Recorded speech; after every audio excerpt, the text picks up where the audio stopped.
അപ്പോൾ back to back T20 world cup ഇന്ത്യയിലോട്ട് വന്ന ഒരു സന്തോഷത്തിലാണ് എല്ലാവരും ഉള്ളത്. നമ്മൾ മലയാളികളെ സംബന്ധിച്ച് നമുക്ക് ഇരട്ടി മധുരമാണ്. സഞ്ജു സാംസന്റെ ഈ ഒരു എൻറ്റയർ ടൂർണമെന്റിലെ ഈ ഒരു നോക്കുണ്ടല്ലോ, അത് ആ ഒരു സന്തോഷം നമുക്ക് പറഞ്ഞറിയിക്കാൻ പറ്റാത്തതാണ്.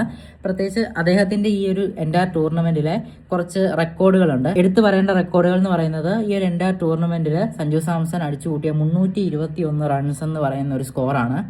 അപ്പോൾ 319 എന്ന വിരാട് കോഹ്ലിയുടെ ആ ഒരു റെക്കോർഡ് മറികടന്നുകൊണ്ടാണ് സഞ്ജു സാംസൺ ഈ ഒരു റെക്കോർഡ് കരസ്ഥമാക്കിയിട്ടുള്ളത്. അപ്പോൾ അടുത്തൊരു റെക്കോർഡിനെ കുറിച്ച് പറയുകയാണെങ്കിൽ, ഈ ഫുൾ ടൂർണമെന്റിൽ ഏറ്റവും കൂടുതൽ 6 അടിച്ച വ്യക്തി എന്നൊരു റെക്കോർഡ്, അതായത് T20 വേൾഡ് കപ്പിൽ ഏറ്റവും കൂടുതൽ 6 അടിച്ച വ്യക്തി എന്ന റെക്കോർഡ് സഞ്ജു സാംസൺ ഇനി മുതൽ സ്വന്തമാക്കിയിട്ടുണ്ട്. 24 സിക്സുകളാണ് അദ്ദേഹം അടിച്ചു കൂട്ടിയിട്ടുള്ളത്. മറ്റൊരു റെക്കോർഡ് 89 റൺസ് എന്നുള്ള സഞ്ജു സാംസന്റെ ആ ഒരു സ്കോറാണ്.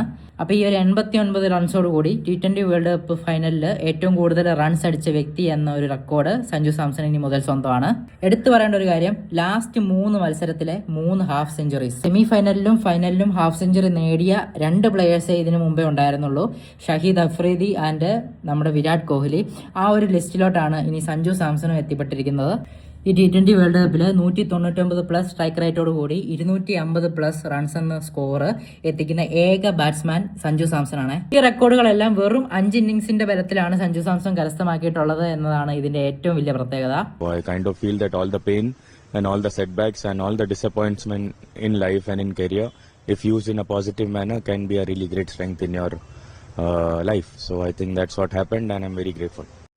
അപ്പം നമ്മുടെ ഉള്ളിലൊക്കെയുള്ള ഡ്രീംസ് എന്തെങ്കിലുമൊക്കെ നടപ്പാകും എന്നതിൻ്റെ ഒരു തെളിവാണ് സഞ്ജു സാംസന്റെ ഈ ഒരു ജൈത്രയാത്ര. ഒരുപാട് ജനറേഷൻസിനെ ഇൻസ്പയർ ആക്കുന്ന ചേട്ടന് ഇനിയും ഇതുപോലെ ഒരുപാട് പുരസ്കാരങ്ങളും റെക്കോർഡുകളും തേടി വരട്ടെ എന്ന് ആശംസിക്കുന്നു. ബൈ.